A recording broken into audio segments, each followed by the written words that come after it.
Shalom.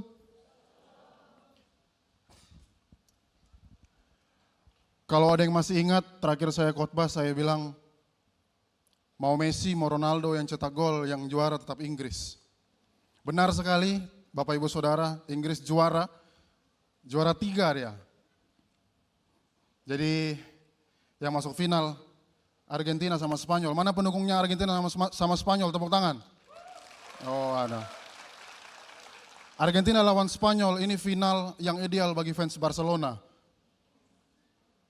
Kalau menang Spanyol ada Yamin Lamal, kalau ada Argentina yang menang ada Messi. Jadi Madridista boleh silakan sedih, karena siapapun yang menang pasti Barca yang bersuka cita. Itu yang tahu-tahu aja ya, yang nonton-nonton aja.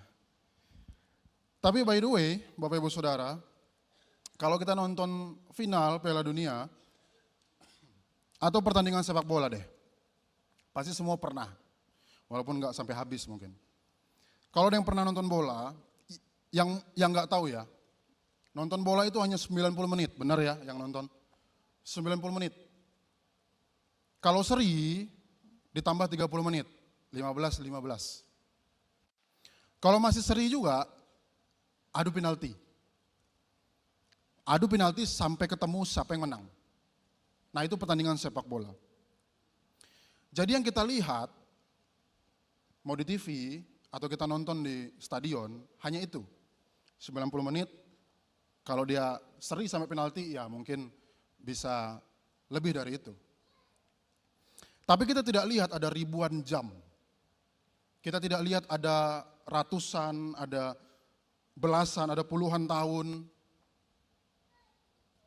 mereka latihan.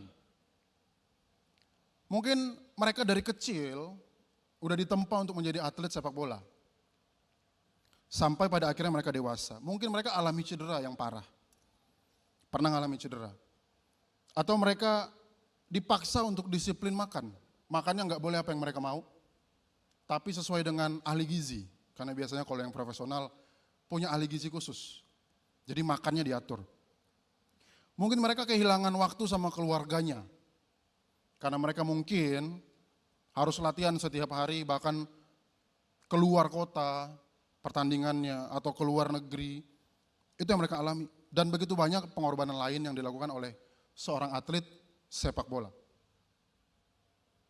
Ini berandai-andai deh, kita berandai-andai.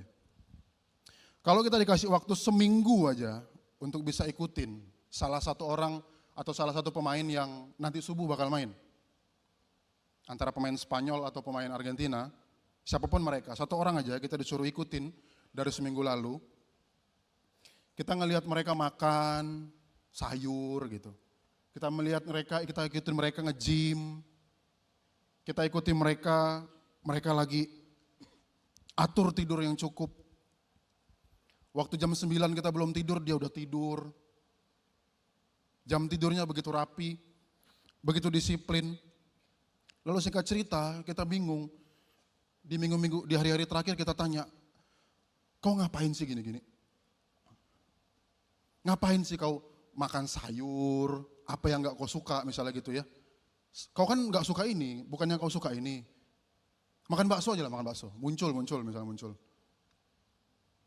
Atau makan apapun gitu. Nikmatilah hidup santai, gak usah nge-gym. Buat apa capek? Kita tanya sama dia. Lalu kita tanya, segitu layakkah yang kau lakukan seminggu ini dengan apa yang nanti kau dapat? Layak enggak? Saya yakin dia pasti jawab layak. Kenapa? Karena dia anggap trofi Piala Dunia, itu lebih berharga daripada semua jerih lelah yang sedang dia jalani. Pasti lebih berharga. Makanya ada pemain-pemain yang kalau kalah nggak dapat piala, sedihnya bukan main. Karena semua jerih lelahnya tidak menghasilkan sesuatu. Tapi semua punya satu tujuan, trofi kemenangan. Saya pernah naik gunung Merbabu di Magelang.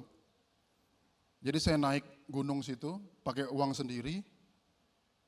Dari Jogja ke Magelang pakai kendaraan sendiri, bensin sendiri, bawa tas carrier sendiri, persiapan semua sendiri. Naik ke atas, jalannya nggak enak.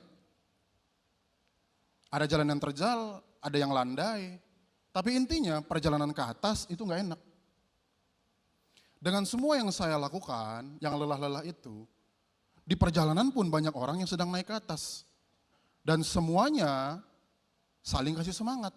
Ayo bang, dikit lagi bang. Mas, sekali lagi puncak mas. Sekali lagi puncak. Dengan uang keluar sendiri, lelah-lelah sendiri, tapi tetap paksa naik ke atas. Karena apa? Di atas ada sesuatu yang lebih berharga daripada perjalanan yang sulit itu. Akhirnya di atas saya bisa lihat pemandangan yang begitu bagus. Sekaligus foto pasti. Pasti. Dan itu jadi cerita sampai sekarang bahwa saya pernah naik gunung. Nah jadi Bapak Ibu Saudara, teman-teman semua, ternyata manusia itu sanggup menjalani perjalanan yang berat kalau dia yakin tujuannya sangat berharga. Benar? Saya waktu mau menikah, bangun subuh-subuh. Karena saya mau ngucap janji pernikahan. Sekali seumur hidup. Jadi itu hal yang begitu mahal, begitu berharga. Jadi saya harus bangun pagi, saya harus persiapan, rambut saya gitulah. Di make up juga saya. Semuanya dilakukan, begitu juga dengan istri saya, dia juga bangun pagi-pagi di make up. Karena ada sesuatu yang begitu berharga dan bernilai yang akan kami dilakukan. Makanya semua proses itu tidak terasa melelahkan. Jadi kita semua pasti sedang memperjuangkan sesuatu yang kita anggap bernilai. Kalau kita mahasiswa, kita rela begadang demi gelar. Pasti. Kita bawa kertas ke CW, kita numpang print di situ. Kita begadang di situ, bawa bantal. Saya pernah jam 1 di CW. Itu ada yang bawa bantal dan saya baru tahu ternyata cewek begitu baik buat mahasiswa. Ada yang bawa bantal tidur di situ. Atau yang bekerja, rela bekerja keras demi keluarga. Atau seorang pebisnis profesional, kita rela atau berani ambil resiko demi sebuah keuntungan. Sekali lagi kita sedang memperjuangkan atau kita sedang melakukan sesuatu yang kita anggap bernilai. Sampai detik ini. Yesus ngajak kita untuk ikut dia. 2 bulan ini kita belajar. Yesus ajak kita ikut dia. Tapi jalan itu adalah jalan yang tidak selalu mudah. Kita udah belajar itu. Sangkal diri susah. Mematikan dosa, kedagingan susah. Memikul salib susah. Taat setiap hari susah. Tidak semuanya berjalan dengan mudah. Pertanyaannya, dengan semua kesulitan itu, karena kita harus fair, kita nggak bisa bilang ikut Yesus kau akan enak seumur hidup. Tidak. Ikut Yesus itu kita akan jadi serupa dengan Kristus, tapi caranya pasti tidak selalu mudah. Nah dengan perjalanan yang kita sudah tahu bahwa ini susah dan berat, bagaimana atau mengapa hidup sebagai murid Kristus itu layak dijalani? Seperti seorang pemain bola, kenapa dia layak untuk latihan dengan keras? Karena dia tahu ada trofi. Kenapa saya mau naik gunung dengan keras, siapin semuanya sendiri, lelah-lelah? Karena di atas ada pemandangan yang lebih indah daripada di perjalanannya. Itu yang sedang kita lakukan. Nah kalau menjadi murid Kristus, mengapa itu layak kita untuk jalani? Kita harus temukan alasan itu. Karena kalau itu tidak kita temukan, kita tidak mau berjalan di belakang Yesus. Percaya sama saya. Nah untuk menjawab itu, kita belajar lagi Rooted as His Disciple bagian yang kedua. Yang diambil dari perkataan Yesus dalam Lukas 9 ayat 24 sampai 26. Nah minggu lalu kita sudah melihat jawaban pertama dari pertanyaan tadi. Dari pertanyaan mengapa ini layak dijalani? Dari pertanyaan ini sudah dijawab minggu lalu. Kita buka Lukas 9 ayat 24. Lukas 9 ayat 24. Oh ya, mari kita baca. 2, 3. Barang siapa mau menyelamatkan nyawanya, tetapi barang siapa kehilangan nyawanya karena aku, ia akan menyelamatkannya. Yesus kasih kita sebuah kepastian. Benar, memang benar, jalan untuk ikut Kristus itu bukan jalan yang selalu mudah. Dan mungkin kita berpikir, jadi orang Kristen, ikut Yesus, itu akan kehilangan semua yang ada dalam hidup kita. Bisa aja kita berpikir seperti itu. Tapi Yesus berkata sebaliknya, setiap kita yang dengan rela kehilangan hidupnya karena Yesus. Tolong garis bawahi, karena Yesus. Jangan kita anggap kita hilang sesuatu tapi bukan karena Yesus, kita bilang kita sedang pikul salib. Karena Yesus. Rela kehilangan hidup karena Yesus, kita mendapat kehidupan.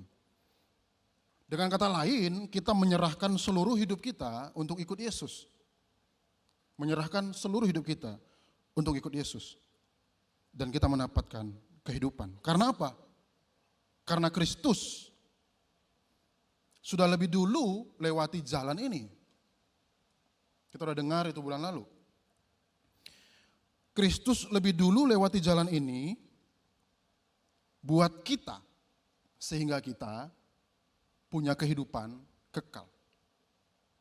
Jadi waktu kita melewati jalan ini bersama dengan Kristus, kita akan menemukan kehidupan kita di dalam Kristus. Kehidupan yang seperti apa? Minggu lalu Pastor Rapid sampaikan, kehidupan itu, kehidupan sejati itu adalah kehidupan yang dipulihkan kembali kepada tujuan Allah. Kita sampai detik ini, saya yakin setiap kita punya tujuan diciptakan. Pasti. Satu tujuan yang sama untuk setiap kita adalah memuliakan nama Tuhan. Tujuan yang sama. Tapi metodenya beda-beda. Ada yang lewat pekerjaan, ada yang lewat bisnisnya, ada yang lewat hobinya, jadi atlet, jadi gamer. Semua yang kita lakukan. Tapi satu tujuannya memuliakan nama Tuhan. Caranya memuliakan nama Tuhan itu adalah dengan mengikuti jalan pemuridan, jalan seorang murid. Karena disitulah letak kehidupan itu. Selain kembali kepada tujuan Allah, kita hidup dipimpin oleh Yesus. Kita udah belajar siapa yang bisa memimpin kita dengan begitu baik. Selain pribadi yang mau serahkan nyawanya untuk kita. Kalau uang menjadi pemimpin kita, tapi dia membuat kita menjadi takut, tentu itu bukan pemimpin yang baik. Kalau kita punya guru, punya dosen, mungkin killer, takut kita sama dia. Bisa aja benar yang diajarkan, tetapi kita tidak bisa punya relasi yang benar, tidak bisa punya mental yang benar.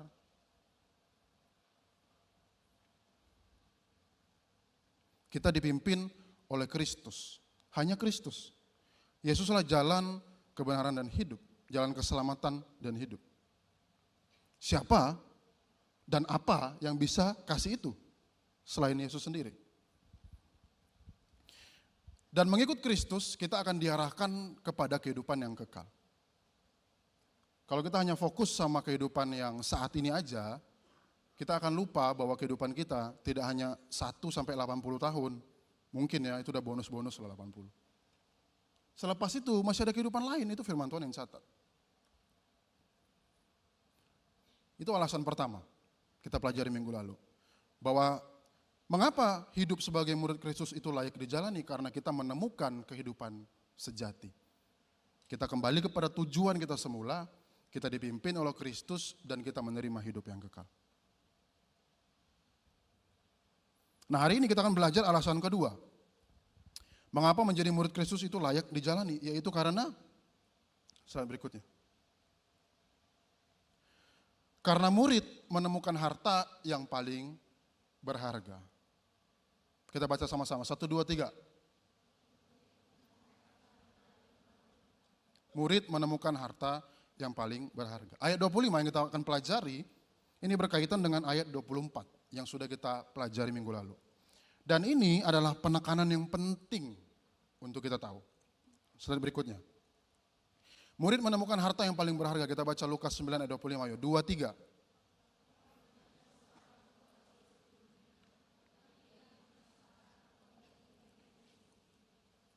Selanjutnya. Yesus sedang mengajak kita menghitung untung dan rugi secara rohani. Jadi kita semua pasti tidak asing dengan untung dan rugi. Jadi Yesus pakai alasan itu, pakai perumpamaan untung dan rugi itu. Selain itu, Yesus pakai untung dan rugi, karena kita harus kembali ke teks Alkitabnya. Yesus melakukan percakapan ini dengan orang-orang di situ, di wilayah Kaisarea Filipi. Jadi wilayah itu adalah kota yang berada di jalur yang menghubungkan beberapa kota. Jadi ini satu kota menghubungkan beberapa kota. Kayak Sungai Pinyuh gitu lah kali. Ada Pontianak, ada Singkawang, ada banyak gitu. Jalur orang lewat. Jadi banyak dilintasi pedagang di situ. Banyak dilintasi orang, banyak dilintasi barang-barang bisnis di Kaisarea Filipi.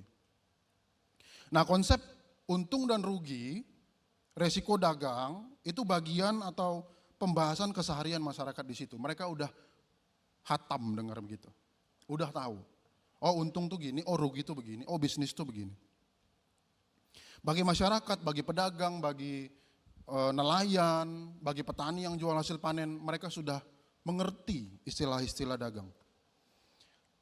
Jadi dengan konteks itu kita akan ngerti makna Yesus katakan, apa yang Yesus katakan dalam ayat ini, maknanya apa, kita akan mengerti dengan mudah. Nah, makna kata memperoleh adalah mendapat keuntungan dalam sebuah transaksi dagang. Yesus pakai bahasa dagang. Mendapat keuntungan dalam transaksi dagang, itu memperoleh.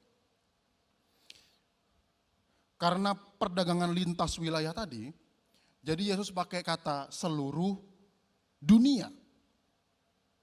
Apa itu seluruh dunia di zaman itu? Karena itu kan lintas kota. Banyak orang jualan, banyak orang lewat, banyak bisnis. Itu adalah gambaran dari Yesus, metafor dari Yesus. Orang-orang yang di situ tahu, mereka setiap hari lihat ada pedagang-pedagang yang mungkin bawa bisnis banyak, bawa barang banyak, berhasil antar kota, bukan hanya di kota lokal di situ, tapi antar kota, berhasil. Jadi waktu Yesus bilang seluruh dunia, pendengar saat itu ngerti.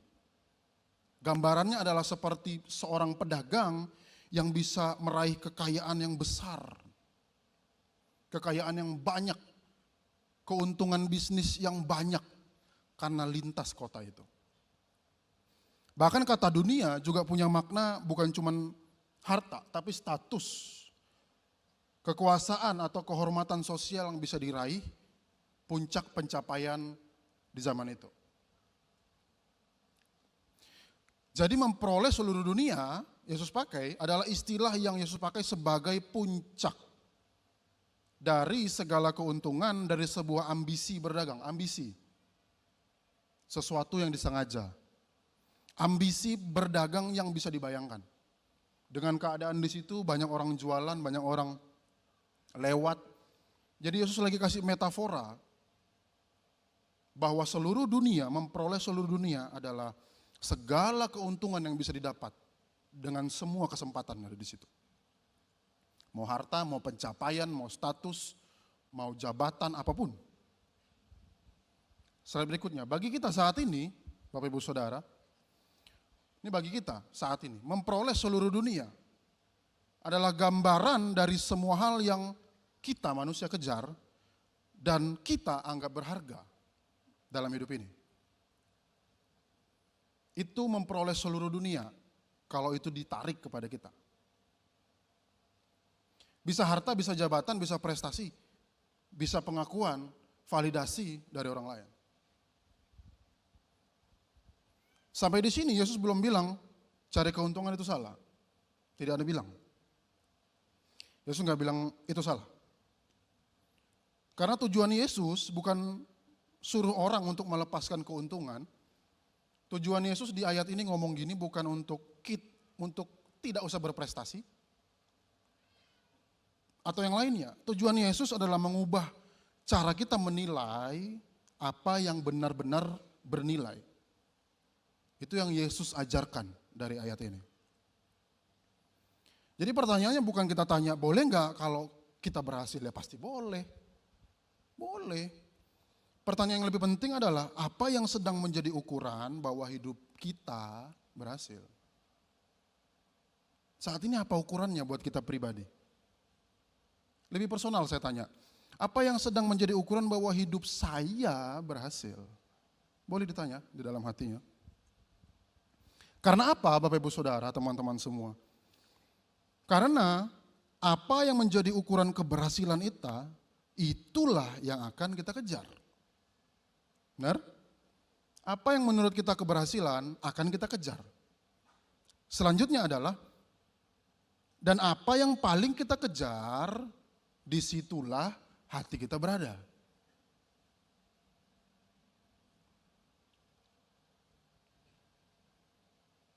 Setelah Yesus kasih gambaran apa gunanya seorang memperoleh seluruh dunia, Yesus lanjutkan di ayat 25 tadi, tetapi ia membinasakan atau merugikan dirinya sendiri.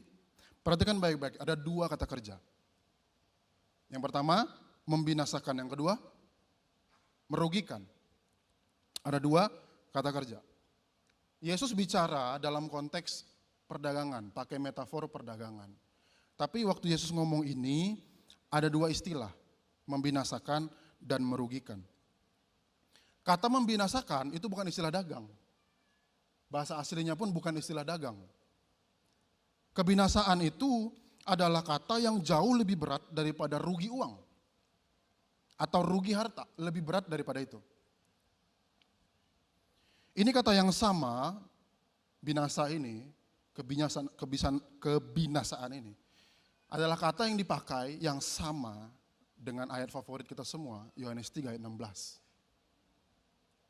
Supaya setiap orang yang percaya kepadanya tidak, makna yang sama, kata yang sama Tuhan pakai di dalam konteks perdagangan. Binasa artinya jauh lebih berat daripada sekedar rugi uang atau rugi harta. Jadi kata ini bukan soal rusak lalu rugi. Rugi mungkin ada sisa-sisa sedikit. Tapi binasa ini bukan rugi, tapi jiwa yang terhilang di hadapan Allah. Yang benar-benar habis. Lenyap, binasa. Baru kata kedua, Yesus pakai merugikan. Nah dalam bahasa aslinya dan juga kata merugikan ini adalah istilah dagang. Ini kata yang dipakai, jadi waktu dibilang merugikan, orang-orang di situ ngerti. Penggambarannya adalah seperti ada seorang bisnismen, pebisnis gitu ya. Dia pesan sesuatu dari daerah lain pakai kapal. Dia udah bayar, dia udah transaksi. Di tengah jalan, barang-barang yang di kapal itu tenggelam bersama kapal-kapalnya, karam. Mungkin kita sering dengar kargo-kargo biasanya tenggelam gitu ya. Atau kita lihat misalnya kalau udah CO Shopee, kok di tengah laut ini? Kayaknya barang saya tenggelam deh gitu. Itu penggambaran yang dipakai soal merugikan. Jadi itu adalah rugi yang rugi banget. Tidak ada sisa. Jadi saya menikah di bulan Juni 2021.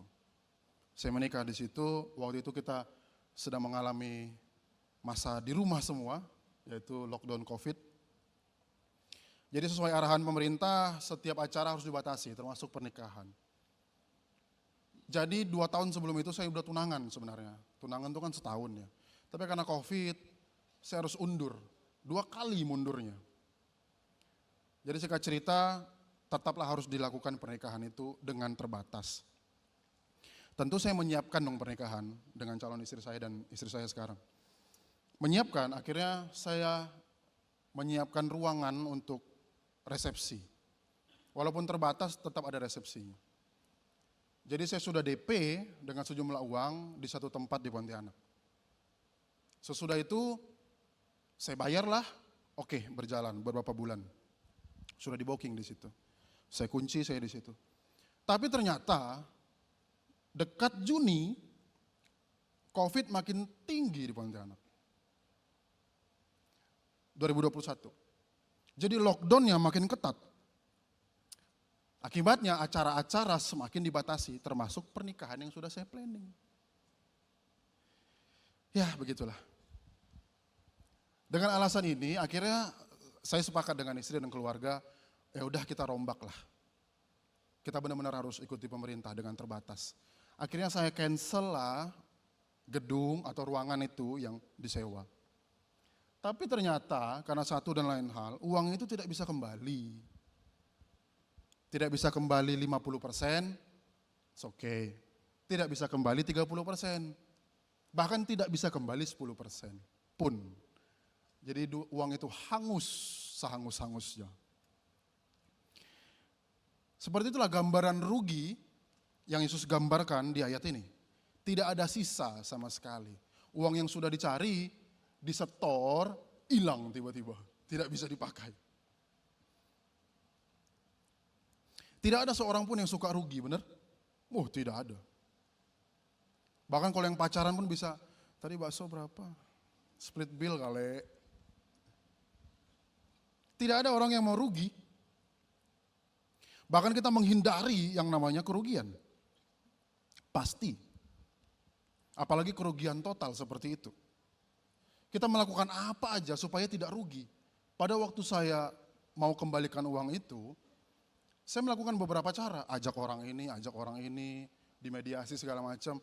Tapi tidak bisa kembali sama sekali. Tapi Yesus mengajarkan kita, ajak kita lihat bahwa kerugian terbesar ternyata bukan soal uang yang hangus dengan kata membinasakan dan merugikan itu. Ternyata Yesus ngajak kita, kerugian itu bukan cuma soal uang yang hangus, tapi tentang hidup yang tidak diperdamaikan dengan Allah. Itulah membuat binasa. Makanya Yesus dalam satu kalimat kasih 2 kata berdampingan, 1 kata dagang, 1 tentang keselamatan hidup. Jadi Yesus ngomongnya gini, ceritanya gini mungkin ya, kita sederhanakan. Yesus bilang gini, oke, pendengar-pendengar, murid-murid, aku mau bicara nih, pakai bahasa pasar yang sehari-hari kalian dengar. Ada rugi di situ, ada untung di situ, ada seluruh dunia di situ. Kalian kenal bahasa-bahasa ini. Tapi sebenarnya yang dipertaruhkan di sini bukan rugi dagang, bukan karam kapal, bukan. Yang dipertaruhkan di sini adalah jiwamu diselamatkan atau enggak di hadapan Allah. Itulah makna dari ayat 25. Disinilah Yesus mulai ubah cara kita menghitung untung dan rugi. Mari kita jujurlah, kita jujur-jujuran. Kita sering jauh takut kehilangan uang daripada takut keintiman dengan Tuhan hilang. Mana tadi ya 20 aku? Mana tadi? Untuk beli aqua tadi itu di gereja. Mana 50 aku tadi? Aduh. Mana duit terakhir? Kita lebih takut kehilangan uang. Mungkin itu memang wajar ya, itu gambaran. Wajar, kita pasti akan cari uang kita. Tetapi kalau kita nggak takut keintiman dengan Tuhan hilang, kita perlu cek hidup kita. Kita panik tabungan berkurang, loh kok kurang sendiri tabungannya. IHSG merah, kebakaran. Nunjem semua. Oh yang lain udah punya pacar, aku belum. Waduh, udah 15 tahun belum punya pacar. Oh, masih muda bro, 15 tahun, santai lah. Santai. Yang lain udah nikah, ya ampun aku belum. Panik sepanik-paniknya. Tapi waktu doa kita mulai hilang, firman Tuhan kita tinggalkan, hati kita mulai jauh dari Kristus, kita gak panik. Santai. Slow lah. Bangun kok kita pagi, tenang. Masih bisa kerja, masih bisa ngeprint di CW, tenang. Padahal menurut Yesus kerugian terbesar bukan kehilangan sesuatu yang berasal dari dunia ini. Kehilangan terbesar adalah ketika kita kehilangan hidup di hadapan Allah. Hidup seperti apa? Yang kedua pelajari minggu lalu. Hidup yang kembali kepada tujuan kita diciptakan. Itulah murid Kristus. Nah dalam konsep logika berdagang yang normal ya, semua barang punya nilai tukar. Makanya kita bisa beli. Bahkan bisa dibandingkan, makanya kita bisa barter. Ya, di dalam dunia ini. Bisa dinilai dengan uang. Kalau hilang bisa diganti dengan barang atau uang setara. Kalau kita nyenggol gelas lalu pecah, itu nggak bisa dibalikin, tapi kita bisa bayar denda. Pecah berarti membeli di supermarket. Senggol lah kita, pecah. Kita bayar. Bisa dibayar. Kita pinjam jaket teman kita, terus kita salah cuci, akhirnya luntur. Pakai kebanyakan backlin. Dia putih jadi hitam jadi putih gitu, saking luntur semua. Kita bisa tukar dengan jaket lain. Semuanya ada nilai tukar. Nah Injil Matius dan Markus juga mencatat perkataan Yesus tentang menjadi muridnya. Termasuk soal merugikan dirinya sendiri dari ayat yang kita pelajari. Tapi ada yang menarik Bapak Ibu Saudara semua teman-teman. Matius dan Markus catat ada pertanyaan kedua. Kita buka di Matius 16 ayat 26. Matius 16 ayat 26. Saya akan bacakan untuk Bapak Ibu Saudara. Apa gunanya seorang memperoleh seluruh dunia tetapi kehilangan nyawanya? Ini ayat yang kita baca juga tadi ya. Tapi ada pertanyaan selanjutnya. Dan apakah yang dapat diberikannya sebagai ganti nyawanya? Ganti nyawanya ini bahasa aslinya secara harafiah berarti barang penukar atau tebusan yang setara nilainya. Jadi Yesus bicara nih kepada orang-orang di situ yang akrab dengan perdagangan. Yesus ajak mereka untuk menghitung.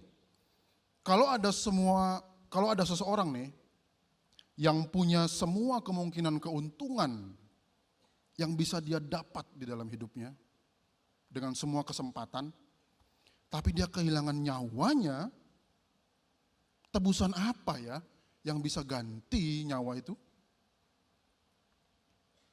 Jawabannya tidak ada. Tidak ada apapun di dalam dunia ini yang bisa menggantikan nyawa. Waktu kita menggigil aja, kita udah beli paracetamol. Biasa cowok-cowok lebih lebay kalau demam. Aku udah di ujung hidupku. Tapi kalau dia patah, yuk futsal, yuk gas. Tapi kalau demam, tuliskan dong warisan ke anak-anakku. Kalau demam doang ya lebay. Jokes. Karena saya gitu. Waktu kita menggigil, badan kita udah mulai panas, kita mulai batuk, sakit kepala, kita akan keluarkan uang untuk kita sembuh. Benar ya? Kita udah ngerasa sesuatu yang gak biasa, bahaya nih kita beli obat. Kita udah keluar duit, habis duit kita untuk berobat. Ada barang di rumah, jual. Untuk apa? Untuk sembuh, menyelamatkan nyawa kita. Jadi kalau tidak ada tebusan yang setara untuk nyawa yang hilang, lalu gimana cara seseorang tidak kehilangan nyawanya?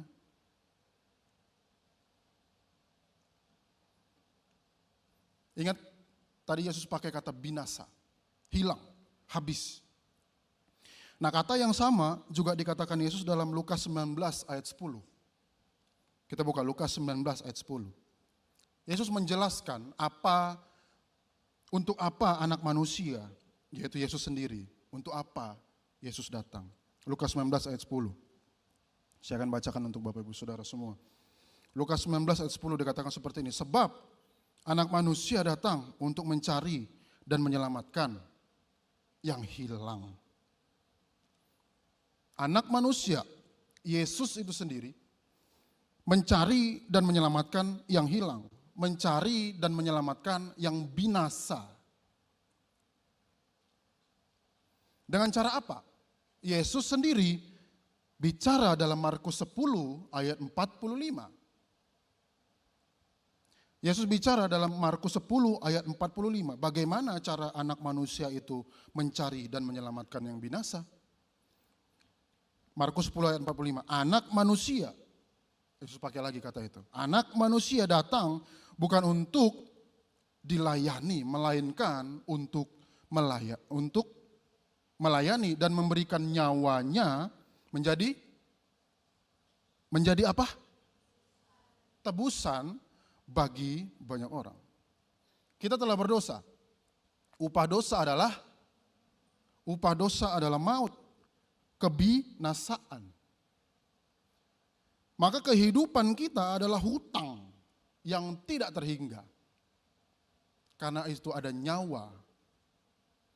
Maka hidup kita adalah hutang yang tak terhingga dan tidak bisa dibayar dengan apapun. Seperti kata binasa, seperti kata merugikan yang Yesus pakai tadi. Habis tak bersisa. Kita pasti menjauhi sebuah kerugian. Kita menjauhi sebuah kehilangan. Kalau bisa enggak usah alami itu semua. Tapi itu Injil. Injil yang bicara. Bahwa manusia tidak temukan, bukan manusia yang menemukan cara membayar utangnya sendiri. Bukan manusia yang menemukan caranya.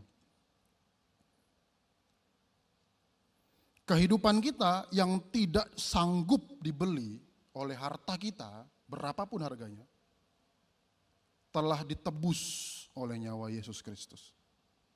Amin. Kita harus percaya itu. Tidak bisa dibayar dengan apapun yang ada di dunia. Maka Yesus anak manusia menyelamatkan dan menebus itu.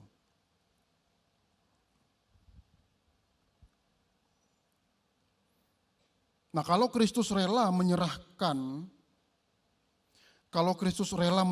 yang paling berharga, yaitu nyawanya, demi menyelamatkan kita, mengapa kita begitu takut menyerahkan hidup kita kepada Tuhan? Saya ulang sekali lagi. Kalau Kristus rela menyerahkan yang paling berharga, yaitu nyawanya, demi menebus, demi menyelamatkan kita, mengapa kita masih begitu takut menyerahkan hidup kita kepadanya?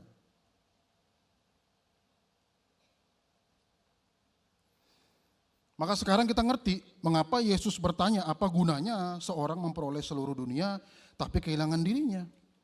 Kita udah ngerti jawabannya. Ya karena dunia tidak pernah bisa membeli kembali hidup yang hilang.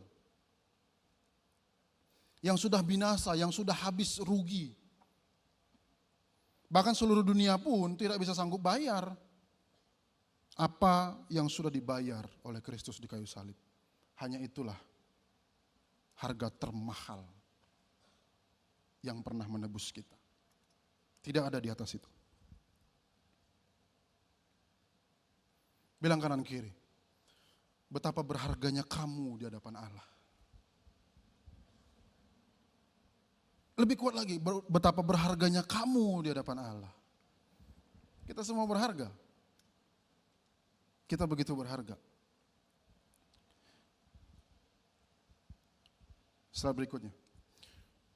Dengan kebenaran itu, dengan kebenaran Injil itu, maka Tidak ada keuntungan duniawi yang cukup besar untuk menggantikan kehilangan hidup di hadapan Allah. Tidak ada keuntungan duniawi yang cukup besar untuk gantikan itu. Karena itu sebagai murid Kristus kita jangan lagi nanya apa yang bisa saya miliki ya, apa yang bisa saya punya ya, apa yang bisa saya penuhi, apa ya. Tapi kita harus tanya dengan benar siapa yang sebenarnya saya ikuti, Kristus atau bukan. Hidup sebagai murid Kristus layak dijalani karena hanya Kristus yang memberi nilai yang benar bagi hidup dan jalan menuju keselamatan yang kekal.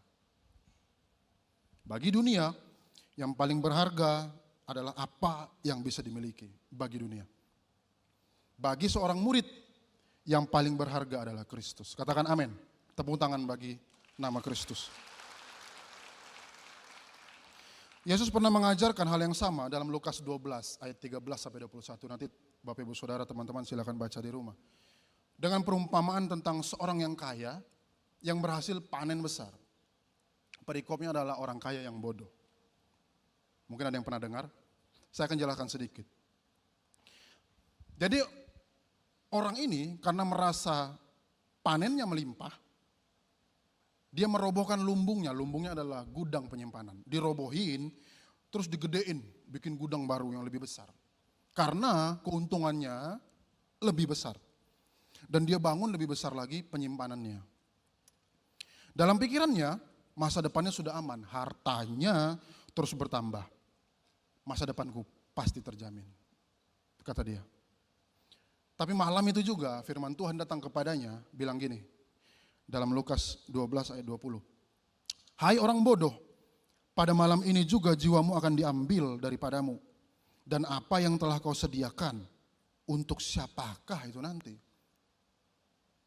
Ayat 21. Yesus tutup perumpamaan itu dengan satu kesimpulan, ayat 21. Kita baca bersama-sama, 2, 3. Demikianlah jadinya dengan orang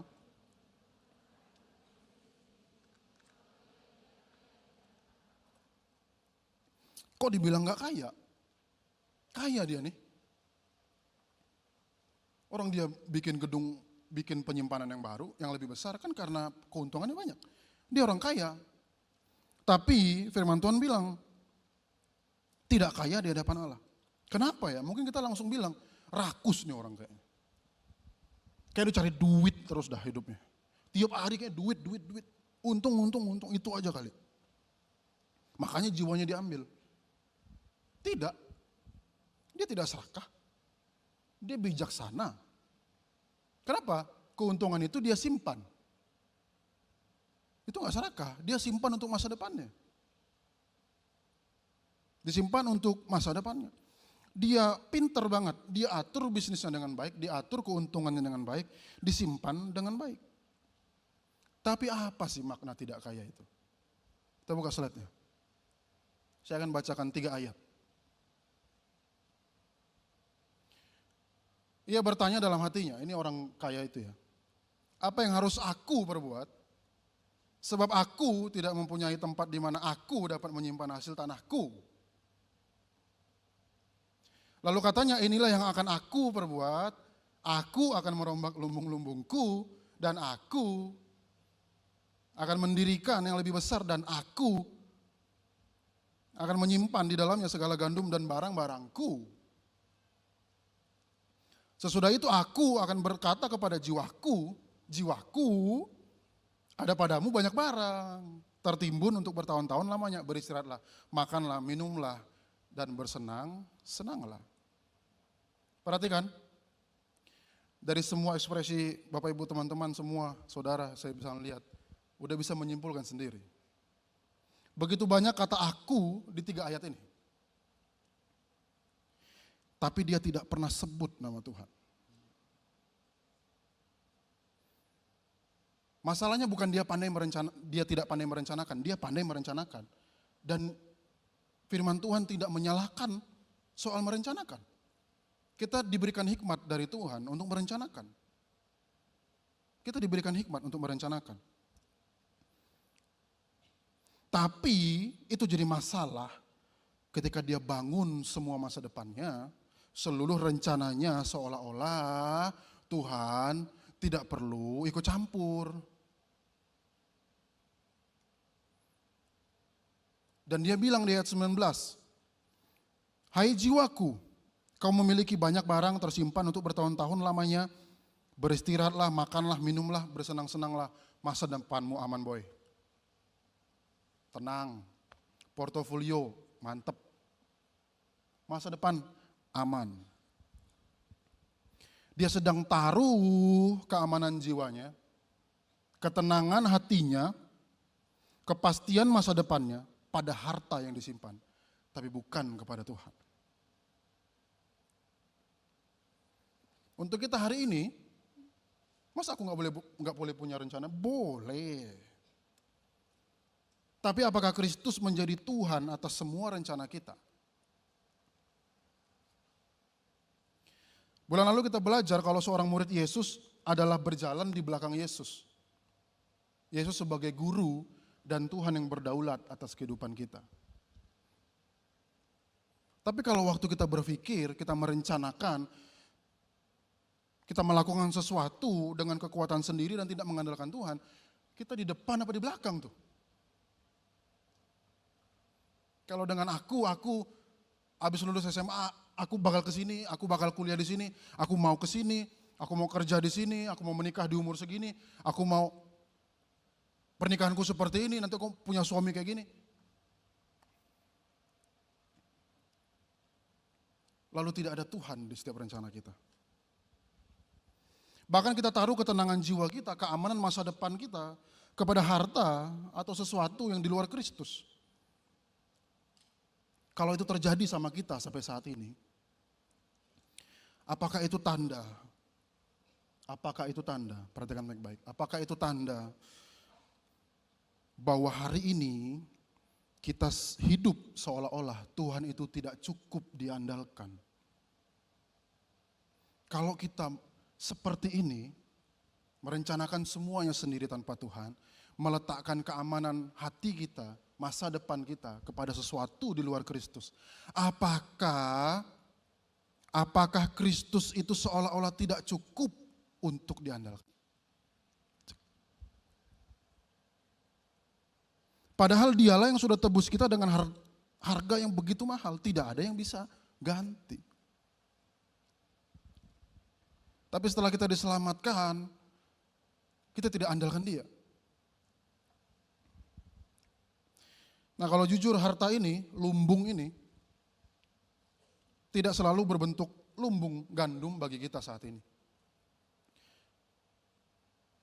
Pasti berbeda-beda setiap musim. Tapi pertanyaannya tetap sama. Apa yang paling berharga di hati kita sampai saat ini? Bagi mahasiswa mungkin itu IPK yang terbaik, lumbungnya. Saya juga lagi kuliah, saya juga pengen punya IPK yang tinggi, yang baik.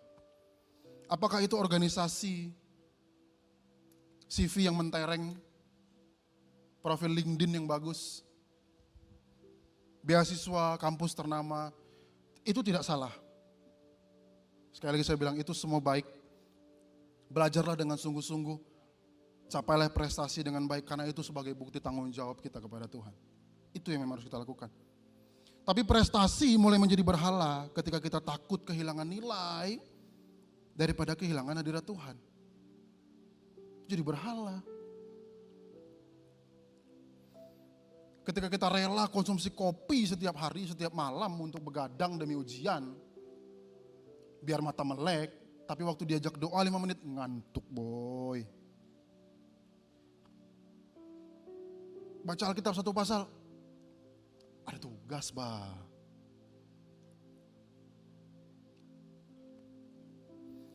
Ketika nilai akademik menjadi sukacita utama kita, daripada di dalam Kristus. Itu harta yang mungkin saja yang sedang kita tumpuk dan kita taruh keamanan masa depan kita di situ. Buat yang bekerja mungkin promosi jabatan, naik gaji, target karir tercapai, punya investasi, nama baik di kantor, di tempat kerja. Semua itu juga bukan hal yang salah, justru orang percaya dipanggil bekerja dengan excellent, seperti untuk Tuhan. Itu yang harus dilakukan. Tapi karir menjadi berhala ketika identitas kita lebih ditentukan oleh jabatan daripada Kristus. Akhirnya kita senggol sana sini, kita tidak jujur demi mendapatkan jabatan. Demi naik gaji, kita manipulasi, kita tidak berintegritas.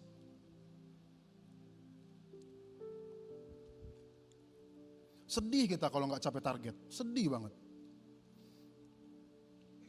Tapi kita nggak sedih waktu kita, kehidupan doa kita sudah mati, kita nggak sedih. Nggak sadar kita. Kita ke gereja setiap minggu, kita takut target kita hilang, target pekerjaan. Tapi sepulang gereja, ya jadi orang biasa. Tidak ada hubungan dengan Tuhan, kita tidak takut juga. Kita hafal semua target kita, to-do list buat besok, buat lusa sudah ready. Tapi kita nggak pernah tanya Tuhan, kau mau apa sih untuk aku lakukan? Hari ini, besok, dan seterusnya. Apa yang harus aku lakukan? Kita nggak pernah tanya itu sama Tuhan. Bagi yang berkeluarga mungkin hartanya, lumbungnya, bukan lagi soal nilai kuliah atau promosi jabatan. Mungkin itu punya rumah yang lebih baik. Udah punya rumah 36, perlu 45, 45 butuh 50, 50 butuh 60 dan berikutnya. Endingnya adalah saya mau tinggal di Suprapto. Itu saya pernah bercandaan gitu. Saya pengen punya rumah di Suprapto gitu. Karena dulu sampai sekarang ya gede-gede. Kita punya tabungan pendidikan anak. Masa depan keluarga kita yang terjamin, yang aman. Dan semuanya itu ada tanggung jawab yang baik untuk dilakukan. Gak apa-apa punya rumah.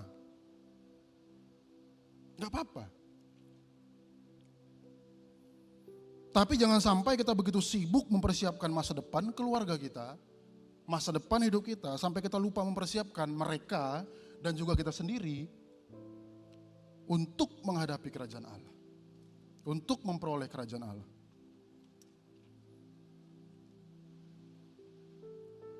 Mungkin yang punya anak suatu hari, anak-anak kita akan berterima kasih karena kita biayai mereka sekolah. Mereka akan berterima kasih sama kita. Tapi jauh yang lebih penting, apakah suatu hari mereka bersyukur karena orang tuanya memperkenalkan Kristus kepada dia.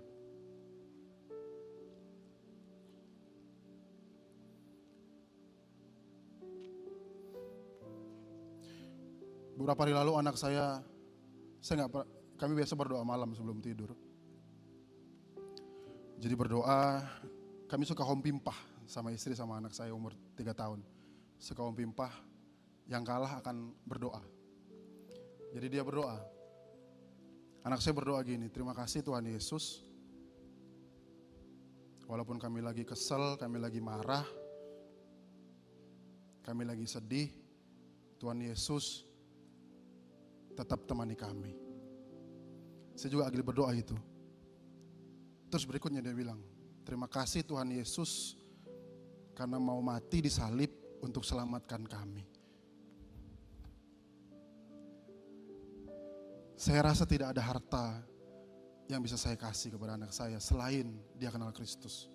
Dan dia mengerti sejak dini bahwa dia diselamatkan oleh Yesus.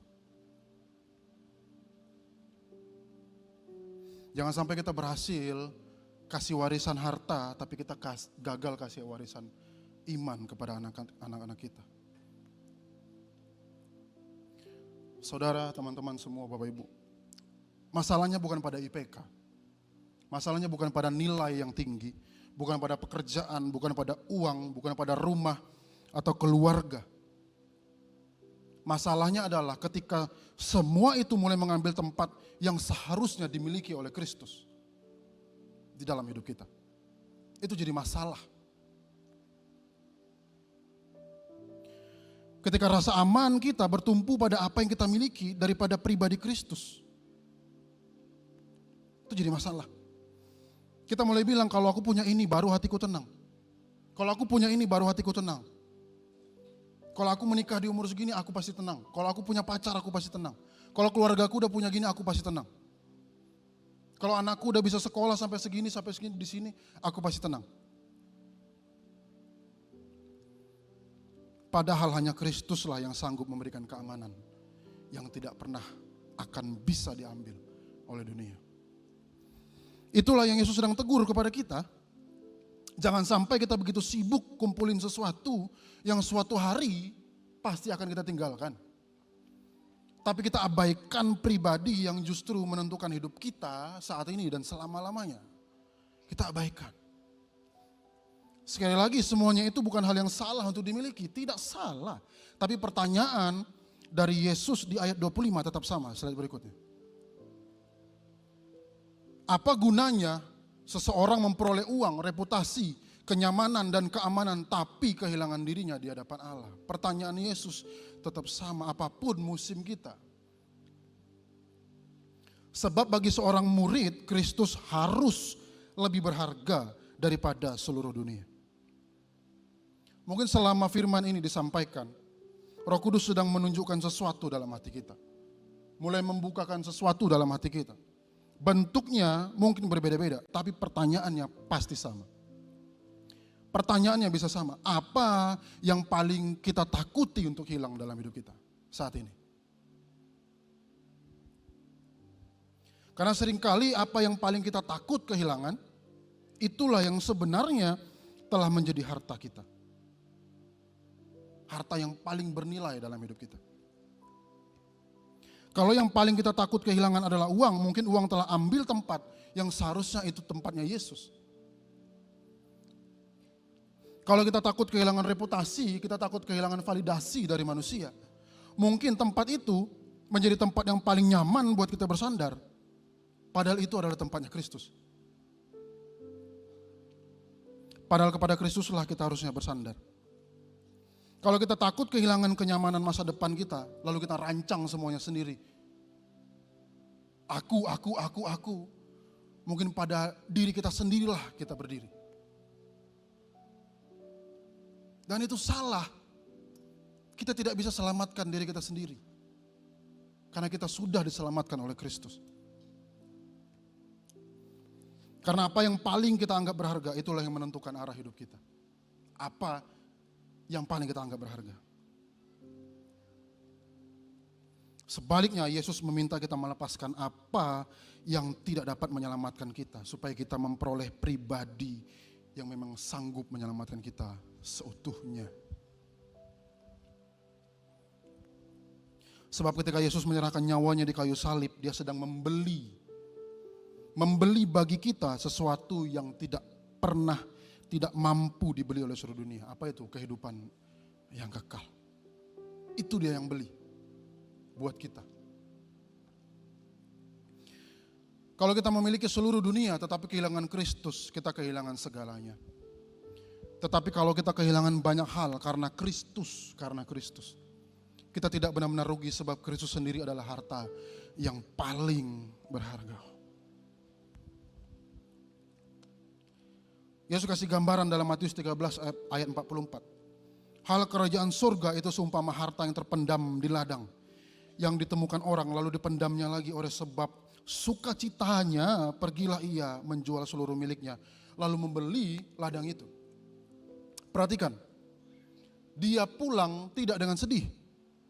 Dia pulang dengan sukacita, bukan karena ngerasa rugi, tapi karena dia menjual semuanya dengan sukacita, karena dia tahu apa yang dia jual tidak sebanding dengan apa yang akan dia dapatkan.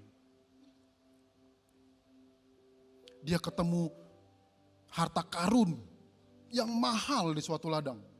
Lalu dia pulang, dia jual semua hartanya untuk beli ladang itu, supaya dia dapat harta karun itu. Begitu juga dengan kita sebagai seorang murid Kristus.